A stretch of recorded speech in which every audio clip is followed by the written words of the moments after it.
Hello everyone. Welcome to MES e-learning channel.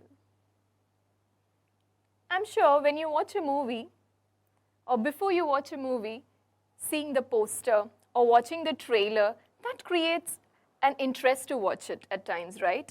Or we can also say that trailer sets a curiosity to watch the movie. When we watch the trailer and we see small clippings of the actions done or the sequence that it is or whatever the visual magic that they create in that trailer, that creates an curiosity or an interest to watch the movie, right? Same way, even in the classroom, before you start your lesson, you can evoke curiosity among the learners to learn. Or we can say that you can set the stage ready for learning. You can make your students curious to learn and take them towards an interesting journey of learning. Exciting, right? But how to do that? We can do it by learning skill of set induction. And in this session, we are going to learn skill of set induction. So as I told you before, set induction is setting the stage ready, or we can say it is setting our learners, our students ready for their new learning. So it is to create curiosity and interest among your learners to learn the content that you're going to teach them that day. So set induction, success of teaching a lesson depends on its introduction, right? So how well you introduce the lesson, that is very important. Haven't you heard, well begun is half done, right? So when you begin your lesson well, that will definitely help you to deliver the content in an effective manner. So the attention of the students towards learning the matter starts with the introduction of the lesson. So what are the essential elements of this instructional skill? So let's understand that, okay? Engagement. So what is engagement? It is engaging your learners in learning, right? So your set induction should be that effective that you engage the learners in new learning. It should be relevant in the sense, now as we already discussed, it is an introduction about the content that you're going to teach them. So it should be relevant to the topic that you're teaching. You cannot start with a different set induction and then take them to another concept. No, that won't be an effective lesson, or that's not the right way to do it. So the right way to do it is your set induction should be relevant to the content that you're teaching. It should have clear learning objectives. So when you state the when your set induction is done, so whatever you're going to teach, that should be clearly stated, okay?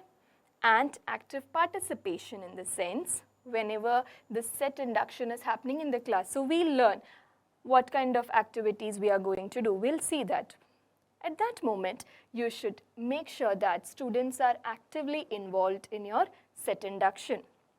Transitional element. Why is it a transitional element? We know that students always have a previous knowledge and we are building their new knowledge, or it's a new learning, right? So there it is a transitional element where we are connecting their previous knowledge to their new learning. Engaging hook, as I already told you, how you can create an interest or curiosity through set induction. So it acts like an engaging hook where you can catch the attention of the students and bring them to the topic. Consideration of time, in the sense, now you want to introduce your lesson very well. As we said, well begun is half done, right? So that doesn't mean you take half of the time in just set induction or introduction. No, it should be short. It should not go very long. Okay, so consideration of time is important. So now you have understood what is set induction, right? Set induction is setting the stage ready in the sense, making your students ready for new learning, okay? So these are the things that you have to keep in your mind. Now let's understand components of set induction. Now, appropriate device. Now, you have to make sure that how are you going to introduce your lesson. Now, you will do it using some devices. In the sense, you can use visuals, right? You can use visuals in the sense pictures, or you can demonstrate using some concrete objects, or you can take them through their imagination by narrating stories. You can do it verbally also, or you can do it non-verbally using different devices. So make sure that you're using appropriate device that is suitable for the content, okay? Previous knowledge. Now, you're taking the child to a new learning. It should be connected to their previous knowledge. So, it is acting as a transitional element as we saw in the previous slide, right? So, it should be related to their previous knowledge. There should be continuity in statements and questions. You cannot just randomly ask anything, or you cannot randomly state anything. There should be continuity in your statements and also in the questions that you are putting forward to your students. Now, creating curiosity for further learning. Now, what is the use?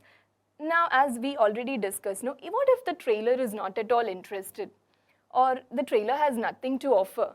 How good the movie may be, but what if the trailer goes flop then? Can you all take the audience to the theater? Can you bring them to the theater or the OTT platform?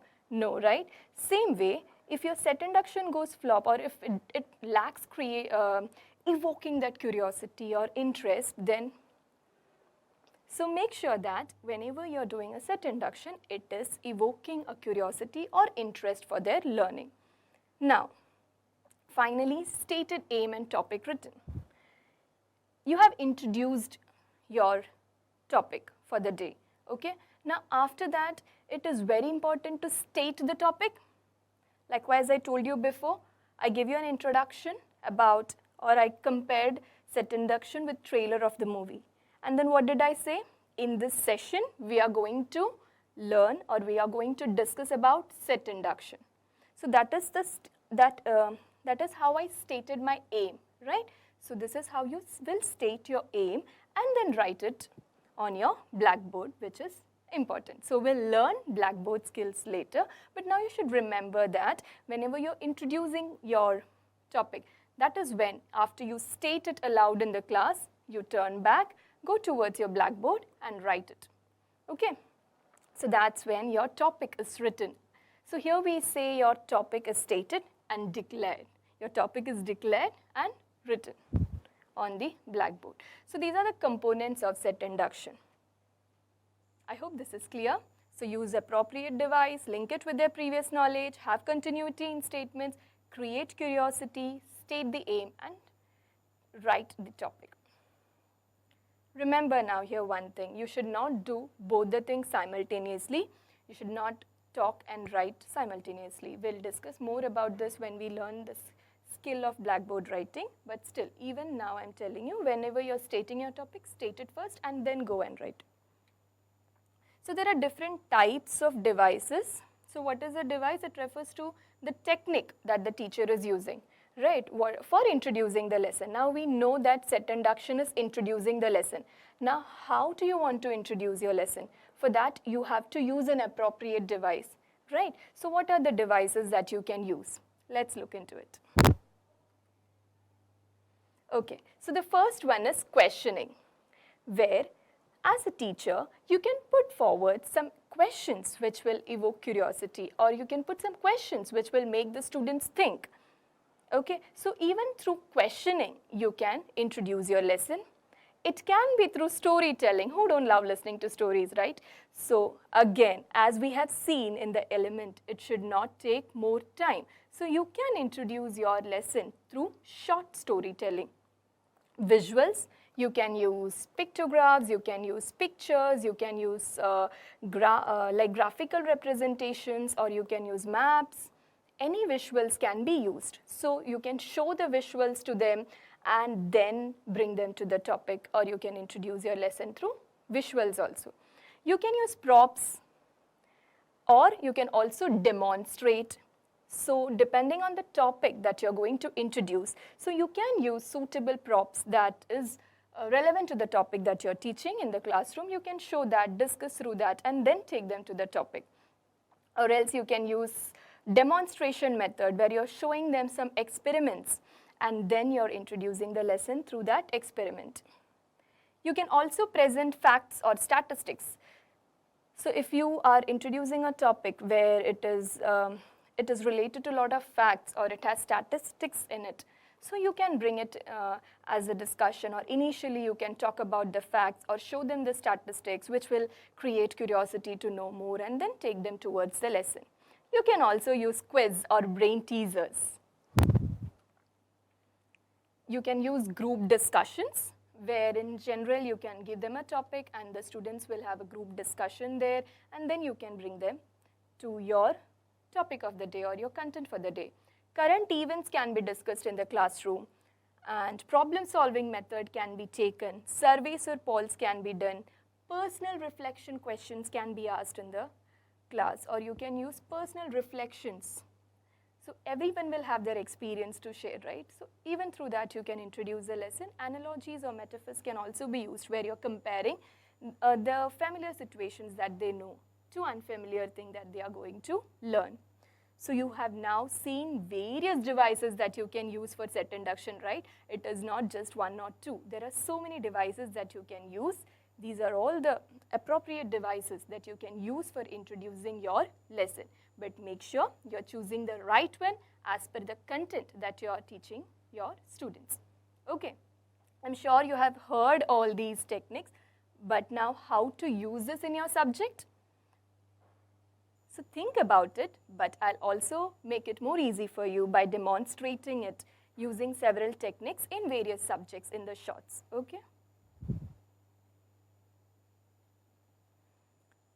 So after the devices, now you have learnt about the devices. Now make sure whatever devices that you're using, as we discussed, it should be relevant to the content, and also it should be age appropriate or according to the maturity level of the students. Now in the primary classes, if you're just directly going and putting them in, talking about some statistics, or we can say, you in a secondary classes, you're giving them some simple brain teaser which the students won't find interesting, then again, it is not working as an engaging hook, right? So always make sure that you're using the set induction age appropriate or as per the maturity level of your students. Now let's see what are the do's for a successful set induction. As we have discussed, it should be related to your previous knowledge, it should be appropriately used, there should be continuity in your statements, and it should be made relevant to the topic that you're teaching. So in this session, we have discussed about set induction. It is setting your students ready for new learning. It is like introducing your lesson, which can be done through various devices that we have discussed. I'll also demonstrate it in various subjects, which will help you to understand it in a better way. But remember, set the stage for learning like an artist, carefully blending visuals and engagement. Create an inviting experience where every element is thoughtfully composed, turning each lesson into a journey of discovery. So when you use your set induction correctly, it will help you to take your students through an exciting and an interesting journey of learning. So I hope you all have understood the skill of set induction. Use it creatively and create an impact in your class. So thank you for listening. Have a good day.